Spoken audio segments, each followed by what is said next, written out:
Hello students, आज की class में हम डिस्कस करेंगे 2023-24 में जो 2 मार्क क्वेश्चंस आए थे उनका सलूशन हम डिस्कस करेंगे। Differentiate between axial and appendicular skeletal system. तो हम लोगों ने ये स्केलेटन डिस्कस कर लिया है, पढ़ लिया है। एक्सियल जो एक्सिस मिडिल में होते हैं, अपेंडिकुलर जो लैटरली होते हैं। इनका लोकेशन जैसे हेड यानी स्कल हमारा, नेक, बैक, वर्टिब्रल कॉलम और चेस्ट, यहाँ पे इनका लोकेशन होता है। Head, neck, back and chest, यहाँ पे जो जो बोन्स हैं उनको हम एक्सियल स्केलेटन कहते हैं। कौन कौन सी बोन्स हैं? हेड में स्केल है, नेक बैक में वर्टिब्रल कॉलम आ जाता है और चेस्ट में रिब केज यानी स्टर्नम और रिब्स, ये दोनों मिला करके एक्सियल स्केलेटन होते हैं। ठीक है। अपेंडिकुलर स्केलेटन में शोल्डर, पेल्विक और लिम्स, ये सारे अपेंडिकुलर स्केलेटन में आते हैं, जैसे पेक्टोरल गर्डिल और पेल्विक गर्डिल। और अपर एंड लोअर लिम्स, हमारा upper limbs humerus, radius, ulna, carpals, metacarpals, phalanges. Lower limbs में femur, tibia, fibula, tarsal, metatarsal, phalanges, ये सारे क्या है? अपेंडिकुलर स्केलेटन है। ठीक है। पेक्टोरल गर्डिल शोल्डर में होते हैं, जो स्कैपुला है, क्लैविकल है, ये हमारा अपेंडिकुलर स्केलेटन है। पेल्विक गर्डिल, हिप बोन जिनको कहते हैं, वो पेल्विक गर्डिल है, वो अपेंडिकुलर स्केलेटन में आते हैं। फंक्शन क्या है इनका भाई? एक्सियल स्केलेटन में support and protect the heart, lungs and central nervous system. जो स्कल है हमारा, ब्रेन को इनक्लोज रखता है, सपोर्ट करता है, प्रोटेक्ट करता है। जो रिब केज है वो हार्ट और लंग्स को प्रोटेक्ट करता है। जो वर्टिब्रल कॉलम है वो हमारे स्पाइनल कॉर्ड को प्रोटेक्ट करता है। तो इनका काम क्या है, फंक्शन क्या है? Support and protect the heart, lungs and CNS यानी ब्रेन और स्पाइनल कॉर्ड।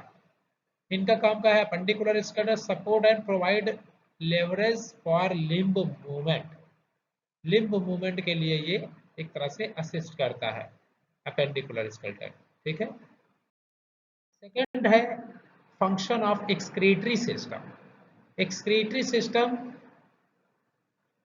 एक तरह का जैसे यूरिनरी सिस्टम, ये सब क्या है? एक्सक्रीशन करते हैं, वेस्ट प्रोडक्ट को क्या बॉडी से बाहर निकालते हैं। तो काम क्या है? मेन काम है, it removes metabolic waste like urea, creatinine and uric acid.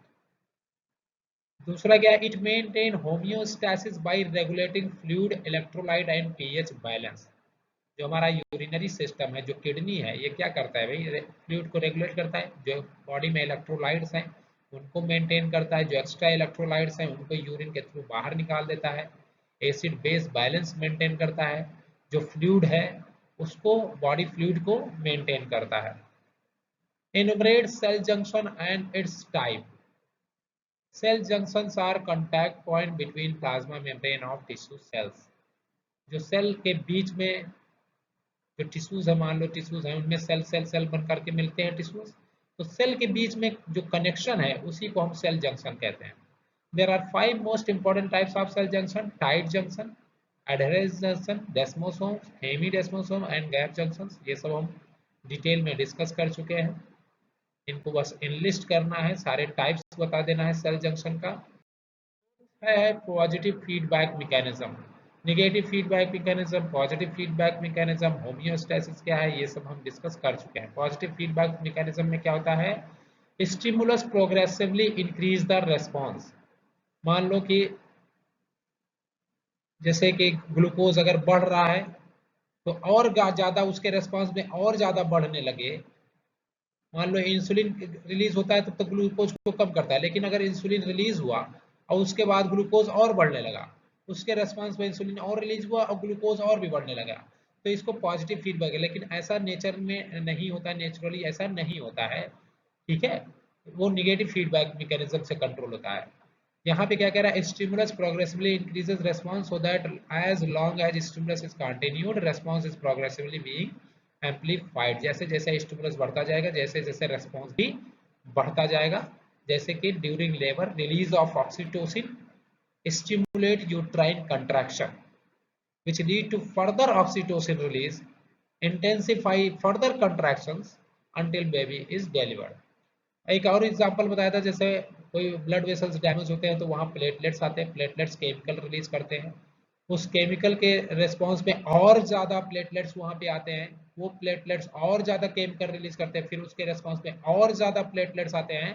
तो एक तरह से जैसे जैसे स्टिमुलस बढ़ता जा रहा है वैसे वैसे रेस्पॉन्स भी बढ़ता जा रहा है। तो ऐसे को हम कहते हैं पॉजिटिव फीडबैक मैकेनिज्म। मान लो अगर ये कहा जाता है नेगेटिव फीडबैक मैकेनिज्म क्या है, तो हम ये कहते हैं stimulus decreases the response, stimulus बढ़ाएंगे तो रेस्पॉन्स डिक्रीज करेगा। ठीक है, तो ये नेगेटिव फीडबैक मैकेनिज्म में है, जो कि मोस्टली नेगेटिव फीडबैक मैकेनिज्म से ही कंट्रोल होती हैं चीजें। पांचवा क्वेश्चन है इंट्राऑक्यूलर टेंशन। कई बार पूछा जाएगा इंट्राऑक्यूलर प्रेशर भी या टेंशन भी। It is a fluid pressure of I maintained by constant production and outflow of aqueous humour. जो एक्वस ह्यूमर है, जो फ्लूइड सिक्रीट हो रहा है आईज के अंदर कैविटीज में, वो एक्वस ह्यूमर क्या एक प्रेशर क्रिएट करता है, फ्लूइड प्रेशर जिसको कहते हैं, आई पे एक प्रेशर, उसी प्रेशर को हम कहते हैं इंट्राऑक्यूलर प्रेशर या intraocular tension. It is a fluid pressure of eye. अगर इतना भी लिख देंगे तो भी एक नंबर मिल जाएगा। Fluid pressure of I maintained by constant production and outflow, production भी हो रहा है और वहां से निकल भी रहा है, constant production and outflow of aqueous humour. Term endocrine signalling pathway क्या है भाई?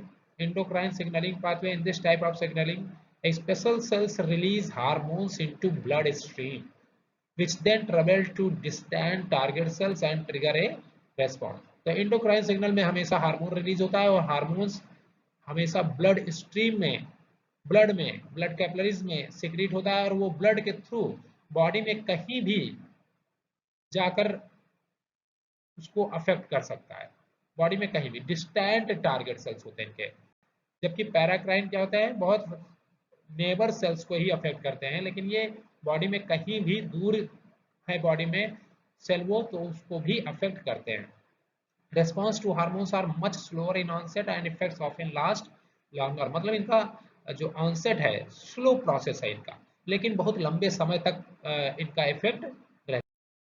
सातवां है भाई लेवल डायग्राम ऑफ आई। आई का लेवल डायग्राम स्केच बनाना है, बहुत ज़्यादा इस पर टाइम नहीं देना है क्योंकि 2 नंबर का क्वेश्चन है। तीनों लेयर्स लेंस दिखाना है, स्केचिंग करनी है एक तरह से। ठीक है, उसमें बहुत ज़्यादा कलर वलर डालने तो टाइम छूट जाएगा। तो 2 नंबर में इस तरीके से क्वेश्चन है, तो इस तरीके से सकते हैं। अदर क्वेश्चन जो इसमें पूछे गए हैं, एक्सप्लेन आरएच फैक्टर, जो हम पहले ही डिस्कस कर चुके हैं। डिफाइन होमियोस्टैसिस, ये भी हम पहले वाले पेपर में डिस्कस करते हैं, जिन्होंने वीडियो देखा होगा। Right the name of bones present in the air, ये तो 2-3 पेपर में आ चुका है, वो हम डिस्कस कर चुके हैं। तो ये 3 पेपर, ये 10 क्वेश्चन 23-24 के हैं, इनको पढ़ लीजिएगा भाई। अब 5 साल के पेपर कंप्लीट हो चुके, कंप्लीट करके नोट्स बना लीजिए और सेशनल से पहले इनको पढ़ के जाइए। 100% 10 में से 8 क्वेश्चन आपको इन्हीं 30-35